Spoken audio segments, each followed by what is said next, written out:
Hi everyone, please enjoy these stories about the art of cross-dressing. We are a young channel, so liking and subscribing goes a long way.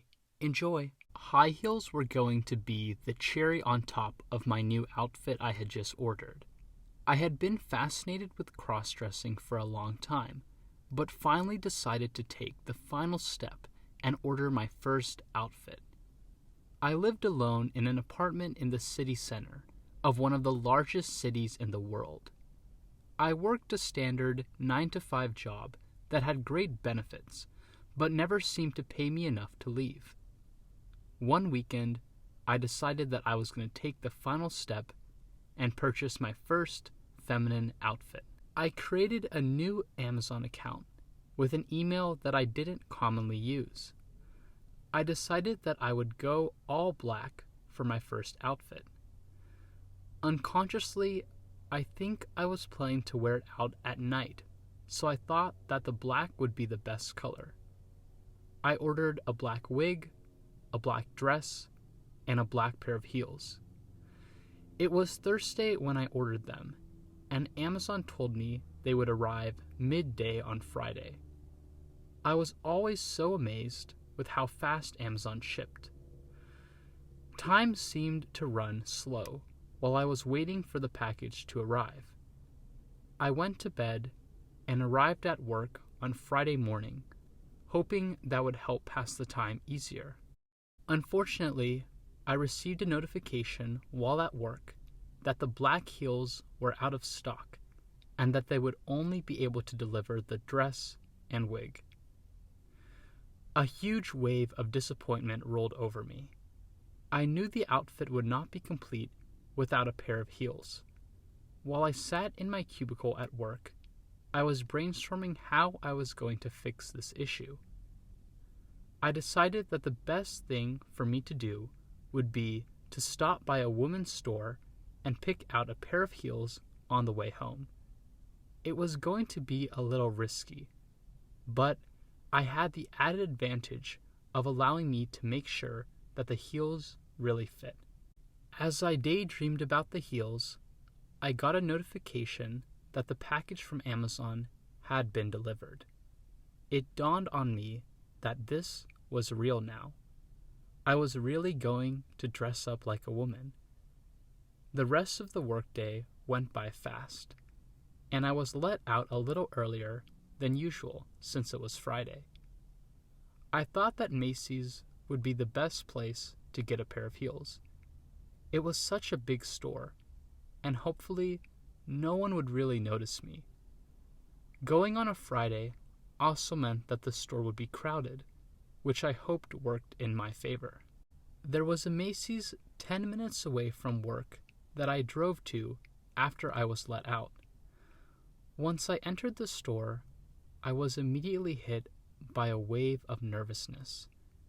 I quickly retreated to the men's section and pretended that I was browsing for men's clothes. As I gained more courage, I slowly made my way over to the women's section. There were so many different types of heels. I had already mentally changed my size to women's size and knew that I was about a 12. This was on the larger side, so there were fewer heels for me to select from. Perhaps this made it easier for me. There were only 2 pairs of black heels that matched my size on display. One I thought was quite ugly, so the decision of which one to buy wasn't a hard one. I looked down the aisle, and there was no one anywhere to be seen.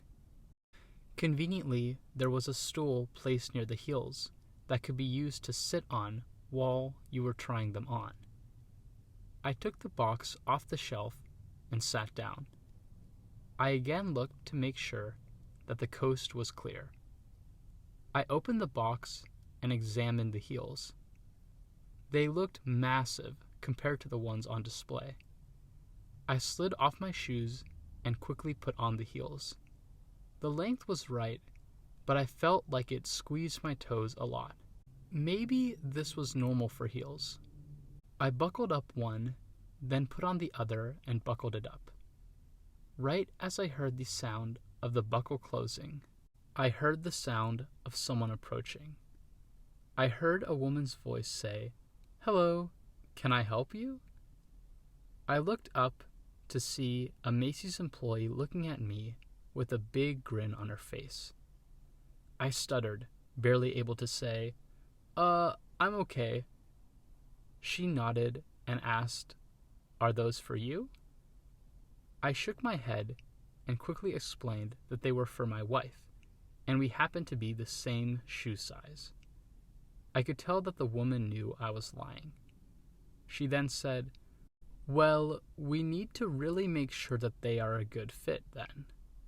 She asked me to stand up and try to walk in them. I wobbled up and down the aisle. She was holding in a smile.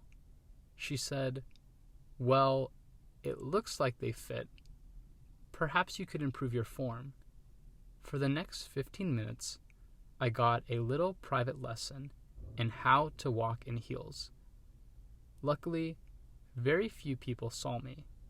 I actually learned a lot and felt a lot more confident.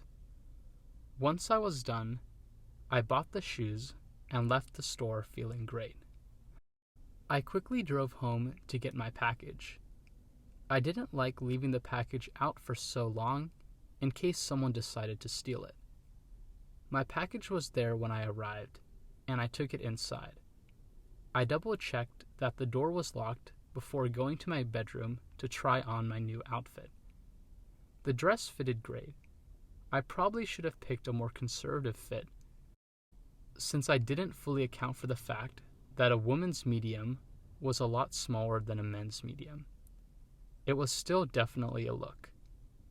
The wig fitted great, and came with a hair cap that helped it look more real. It was easy to tell it was a wig, but I thought it didn't look bad on me. And then, finally came the heels. I put them back on and walked around a bit in full outfit. I felt great. There was something so empowering about dressing up like that. It was hard to put the feeling into words. I would describe it as a feeling of immense freedom and excitement at the same time. I really wanted to wear the outfit out immediately. Unfortunately, I didn't have any makeup, so I decided to wear a mask to hide my identity. I knew that I couldn't just leave my apartment dressed like this in case any of my neighbors saw me. I packed my outfit in a bag and walked a mile or so away from my house. I then went into a Starbucks and quickly changed inside of the bathroom. I put my men's clothes back into the bag. I came out and quickly walked out of the Starbucks. Out of the corner of my eyes, I could tell that a few of the workers noticed my sudden transformation. They all seemed to find it pretty funny. I walked maybe 5 to 6 miles around the city while dressed up.